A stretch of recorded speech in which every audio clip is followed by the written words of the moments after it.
Muito bem, agora é hora de focar em como é que você pode levar a sua vida de maneira mais saudável. Para isso a gente traz receita aqui, a gente quer que você dê um jeito de ficar em forma e a gente traz informação aqui de saúde que pode te despertar para alguns assuntos que talvez estejam aí parados, mas que você, se atentando para esses assuntos, pode ter mais qualidade de vida. Vamos embora?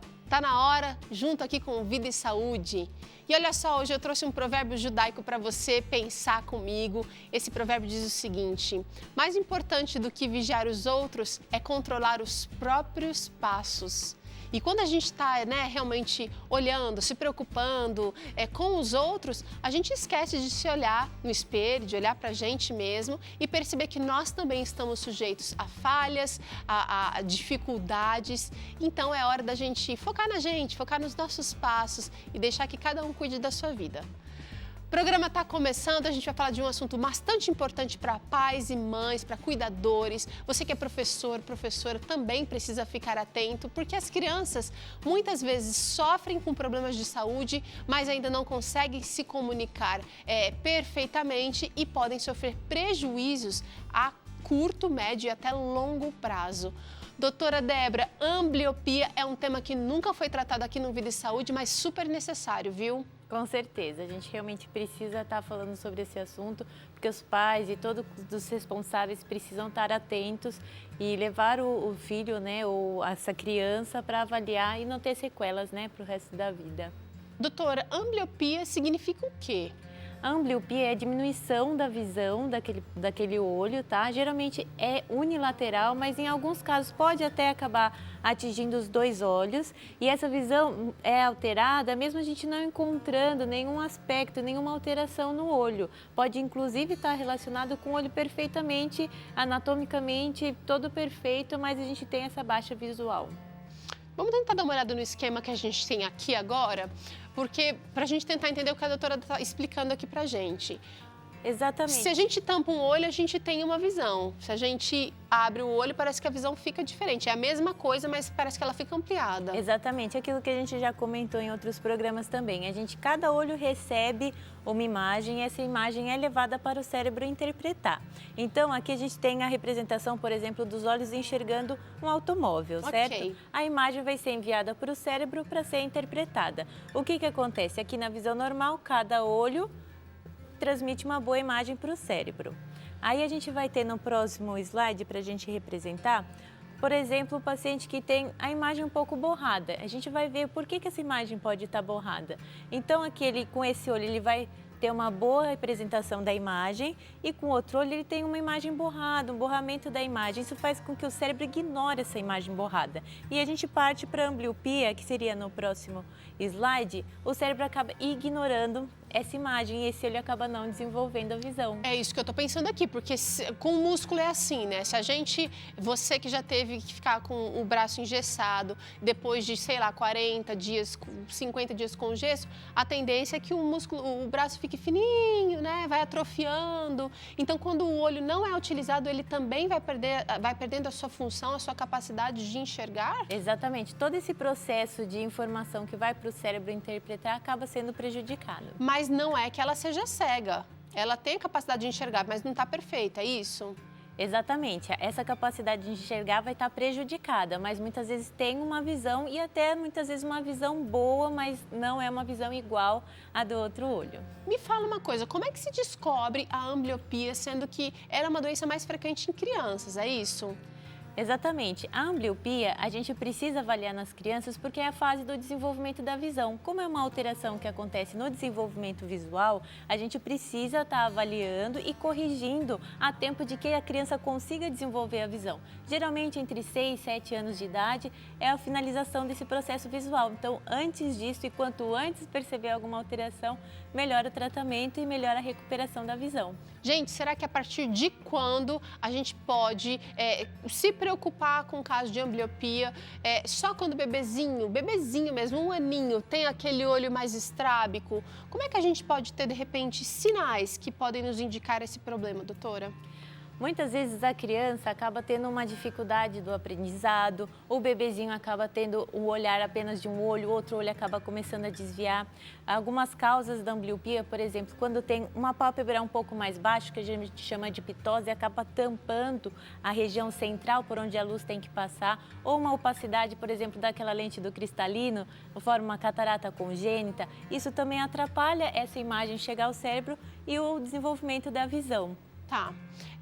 Eu queria dar uma olhada aqui em algumas possibilidades que vocês têm, né, como profissionais, para descobrir, para detectar, diagnosticar o problema da ambliopia, doutora. Isso, assim, a criança pode ser levada para fazer o primeiro exame oftalmológico, idealmente antes de 1 ano de idade. Certo. A gente já consegue fazer algumas avaliações e aí depois a segunda consulta deve ser antes dos 3 anos de idade e assim conforme a orientação do oftalmologista para estar repetindo as consultas. Mas a criança não informa, como que eu vou levar no oftalmologista? Nem fala. Não fala, como que eu vou saber, né, que tem o grau ou que tem alguma ambliopia, porque muitas vezes a criança acaba não desenvolvendo a visão desse olho e ninguém nunca percebe. Às vezes ela tropeça um pouquinho mais ou ela acaba tendo essa questão do estrabismo e só quando é adulto que vai descobrir que realmente tinha alguma alteração que poderia ser revertida. Entendi. Então, por exemplo, bebezinhos que são muito pequenos, a gente acaba mostrando...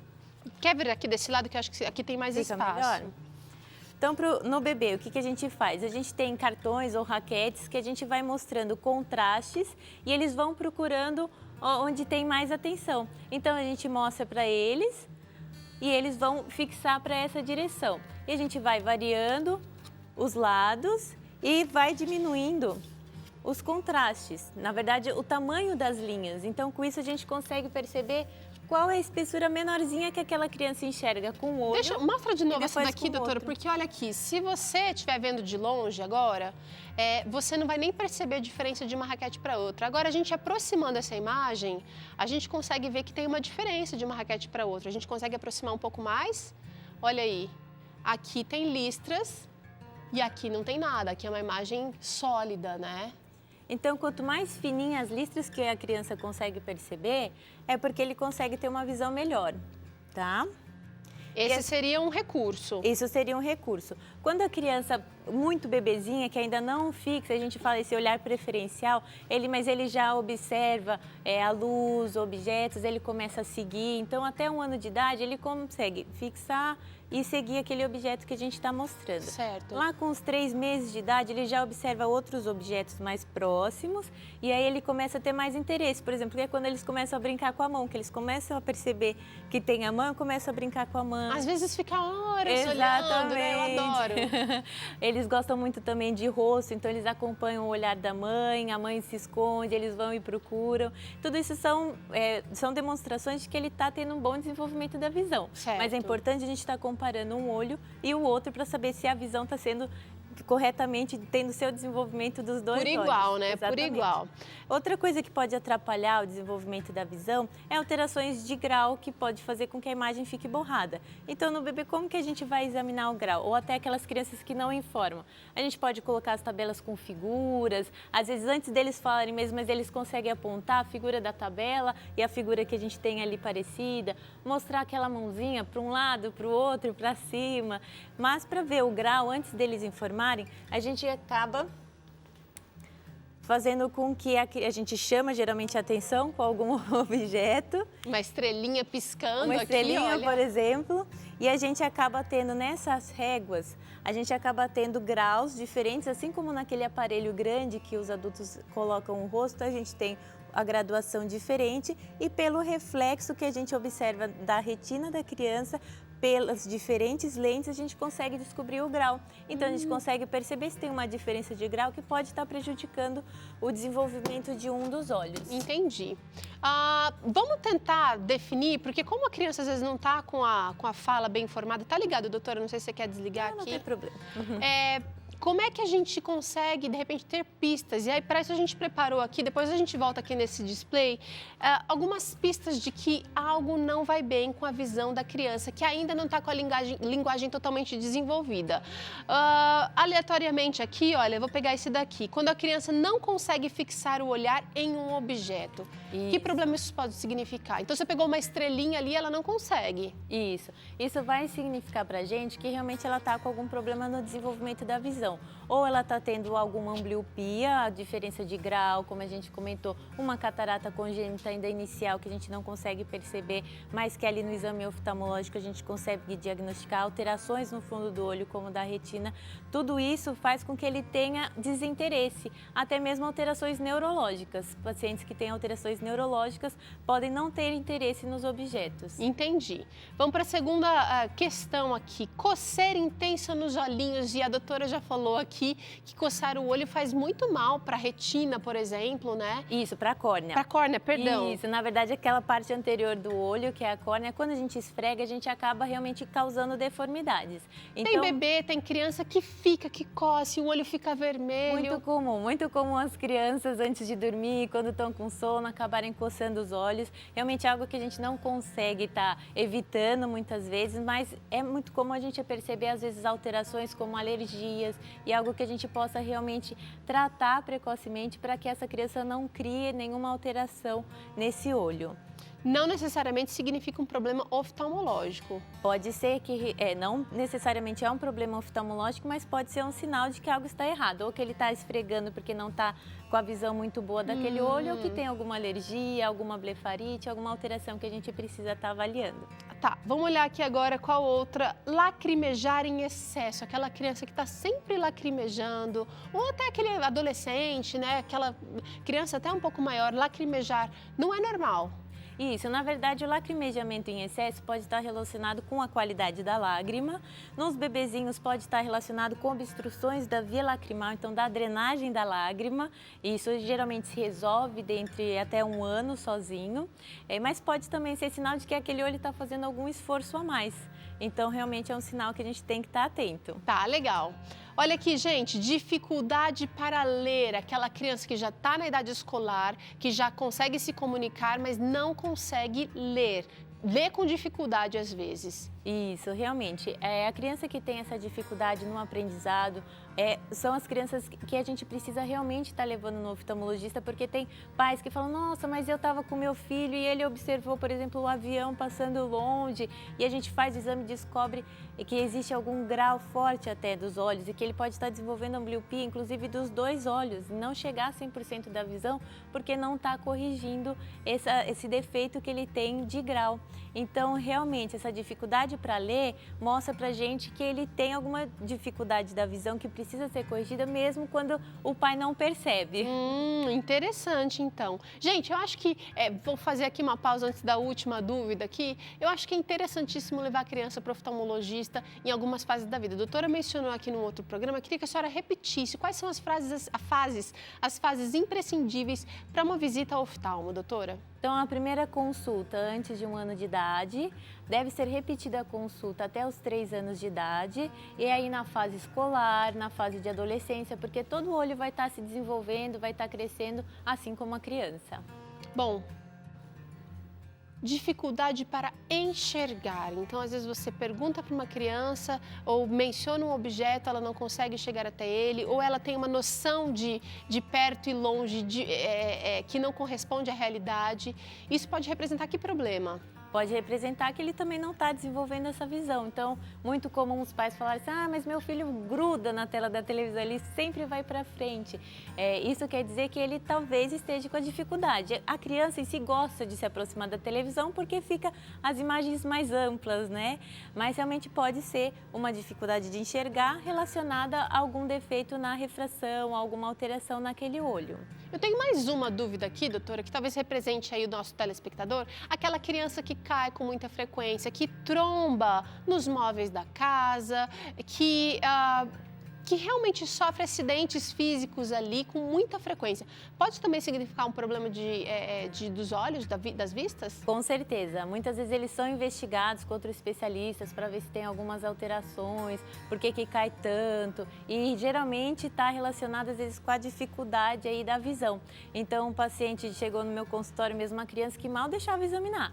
Por mais que a gente tenha todos esses artefatos para tentar chamar a atenção da criança, ela chorava muito, ela não deixava a gente examinar e aos poucos, conforme a gente foi cativando ela, a gente descobriu que ela realmente tinha um grau importante e agora com óculos que ela está desenvolvendo a visão, ela chega, ela abraça, ela anda, ela realmente criou segurança na vida. Teve segurança, olha que legal. E olha, por isso que eu falei, né, sobre levar a criança na idade pré-escolar ou escolar, porque às vezes a criança não consegue aprender, não consegue acompanhar o ritmo dos outros alunos, não porque ela falta inteligência ou falta concentração, né? Às vezes é porque ela não está conseguindo enxergar, então tem que eliminar todas as possibilidades, né, doutora? Muitas vezes os pais chegam brigando com a criança, não está fazendo direito a perde a paciência, não presta atenção nas aulas, tem muita reclamação e muitas vezes essa desatenção mesmo pode ser pela dificuldade que ela está tendo. Agora vamos falar de tratamento, doutora, como é que é feito, que opções que existem para bebês,